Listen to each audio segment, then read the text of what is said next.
আসসালামু আলাইকুম সবাইকে। কেমন আছেন সবাই? আশা করছি যে যেখানে আছেন আল্লাহর রহমতে সবাই ভালো আছেন, সুস্থ আছেন। আলহামদুলিল্লাহ আমরাও ভালো আছি। আমি বেথি আপনাদের সবাইকে বেথিস বিউটিফুল ওয়ার্ল্ডে আরও একবার আমন্ত্রণ জানাচ্ছি। আশা করছি বরাবরের মতো আজকের ভিডিওটি আপনাদের কাছে বেশ ভালো লাগবে। আমার পর্তুলিকা গাছে খুব সুন্দর ফুল ফুটেছে, তাই প্রতিদিন সকালে আমি ছাদে আসি, ফুলগুলো দেখি আর গাছে পানি দেই।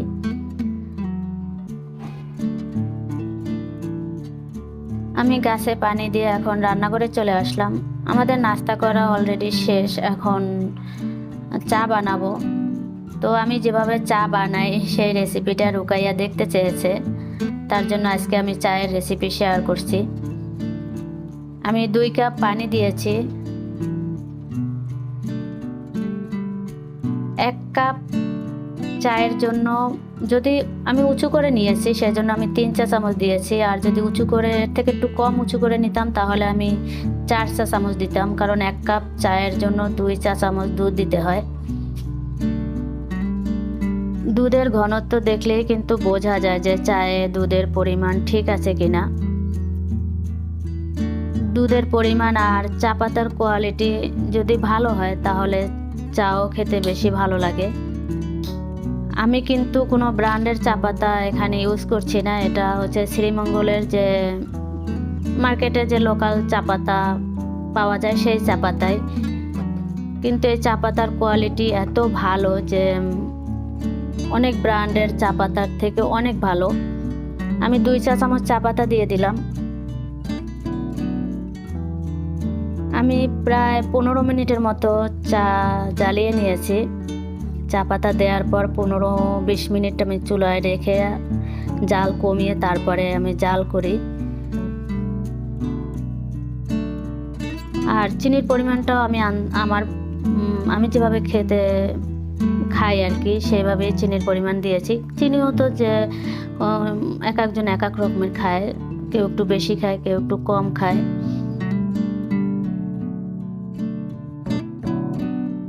টেনে কিন্তু অর্ধেক হয়ে গিয়েছে, আমি পুরো আর কি ফুল কাপ ভরে তারপরে পানি দিয়েছি, আর দেখতেই পাচ্ছেন হাফ কাপ হয়েছে চা।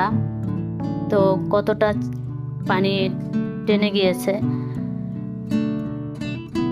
আর এই চা পরিমাণ বেশি লাগে না, যদি অল্প খাওয়া হয় তাহলেও মুখে লেগে থাকে, এতটাই মজার।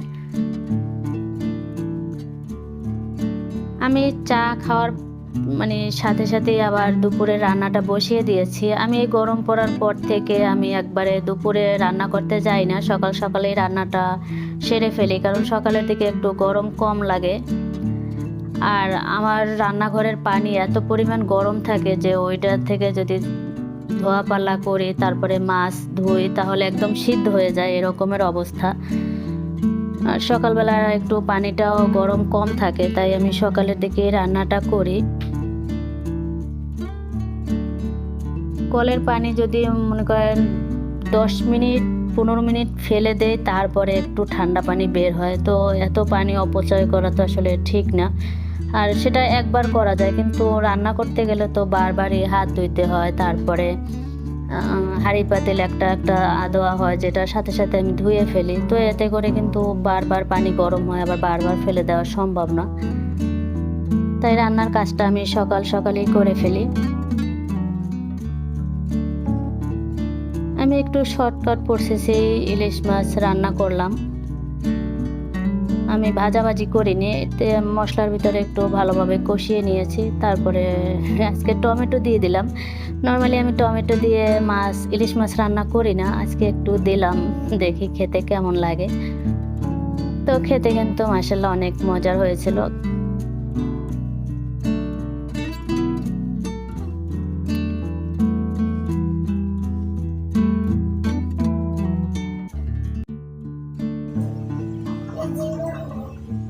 এটা তোমার ওভেন, এই ওভেনে কি করো?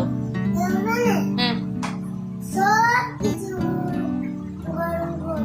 সবকিছু গরম করো এই ওভেনে। কি গরম করছো এখন? পোলাও গরম করছো? কয় মিনিট দিছো? এক মিনিট। আমি রান্না করতেছি আর রায়ানও আমার কাছে বসে খেলাধুলা করতেছে।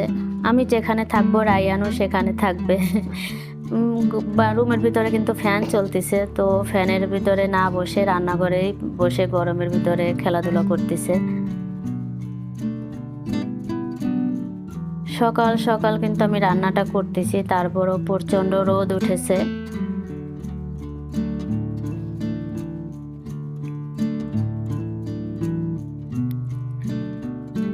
রায়ানের বাবা রোজার সময় মিষ্টি আলু এনেছিল, তো খাওয়া হয়নি। আর সেই মিষ্টি আলুতে কত বড় গাছ হয়েছে। গাছগুলো আমি কেটে তারপরে পানিতে ভিজিয়ে রেখেছি। এগুলো আমি ছাদে নিয়ে লাগাবো।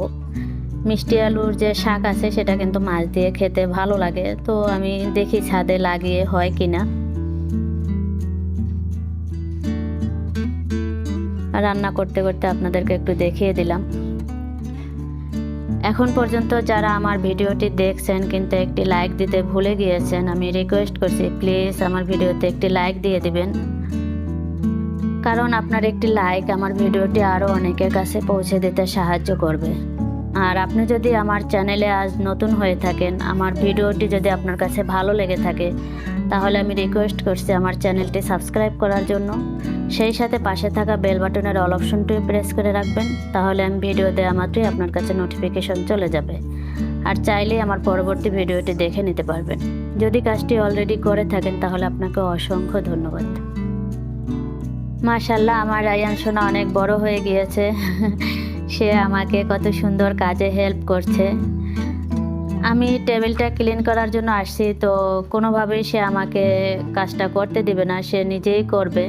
তো আমি ওকে একটু সুযোগ দিলাম, কারণ ও যদি কাজ শিখে যায় তাহলে তো আমারই ভবিষ্যতে উপকার হবে। কারণ ও যদি কোনো একটা কাজে আমাকে হেল্প করে তাহলেই তো আমার একটা কাজ কমে যাবে, তাই না? জানি না বড় হয়ে সে কতটুকু আমাকে কাজে হেল্প করবে, তবে আশা রাখতে পারি যে যদি কাজ জানা থাকে তাহলে কম হোক বেশি হোক একটু হলেও আমাকে হেল্প করবে। তবে এখন ওর এই ছোট ছোট হাতের কাজগুলো দেখতে কিন্তু আমার বেশ ভালো লাগে। ওকে, ভেরি গুড। বলো বন্ধুরা, আমার কাজের জন্য একটা লাইক দিয়ে দাও। বন্ধুরা আমার কাজের জন্য দেখাই দাও। ক্যামেরার দিকে তাকাই বলো। বন্ধুরা আমার কাজের জন্য একটা লাইক করেই দিতে পারো। আমার চ্যানেলটা এখনই ভাইরাল করে দাও প্লিজ। আমার দুপুরের রান্নাবান্না শেষ। আজকে ভেন্ডি ভাজি করলাম আর ইলিশ মাছ ভুনা। আমি সবসময় দুটো আইটেমই করি, বেশি আইটেম আমি করি না, কারণ আমরা দুইজন মানুষ আর রায়ান তো কোনো সবজি টবজি কিছু খায় না। আর এখন আমি আবার ইদানিং রাতের খাবারটা অফ করে দিয়েছি, একবেলা খাই আর সকালে রুটি খাই, তো সেজন্য মানে তরকারি বেশি একটা রান্না করতে হয় না।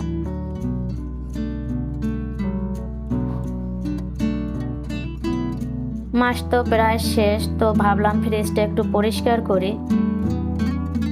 প্রত্যেক মাসের শেষেই আমি ফ্রিজটা পরিষ্কার করে নিই, কারণ আমার ফ্রিজে বরফ জমে। মাস শুরু হলেই আবার বাজার করবে, তখন তো আবার ফ্রিজ ভরে যাবে, তো সেজন্য খালি হলেই আমি ফ্রিজটা পরিষ্কার করি। তো ফ্রিজে যা যা আছে আমি নামিয়ে নিয়েছি, তারপরে ফ্রিজটা অফ করে কিছুক্ষণ রেখে দিয়েছিলাম, কিন্তু তাও বরফটা বেশি একটা আলগা হয়নি। কিছু আলগা হয়েছে, কিছু এখনো আলগা হয়নি। এই ফ্রিজটা আমি যতবার পরিষ্কার করি ততবারই একটা কথা আমার কানে এত পরিমাণ বাজে, মনে হয় যেন কি এখন এই কথাটা শুনতেছি। তো কখনো তো আপনাদের সাথে শেয়ার করিনি, আর সব কিছু হয়তো এখন প্রায় আমরা ভুলেই যাচ্ছি, কিন্তু তারপরও কিছু কিছু কথা, কিছু কিছু স্মৃতি, এগুলো না কখনো আসলে ভোলা যায় না। আমি যখন এই ফ্রিজটা কিনি তখন আমার ভাইয়া সাথে ছিল, আর ভাইয়াকে নিয়েই আমি ফ্রিজটা কিনেছি।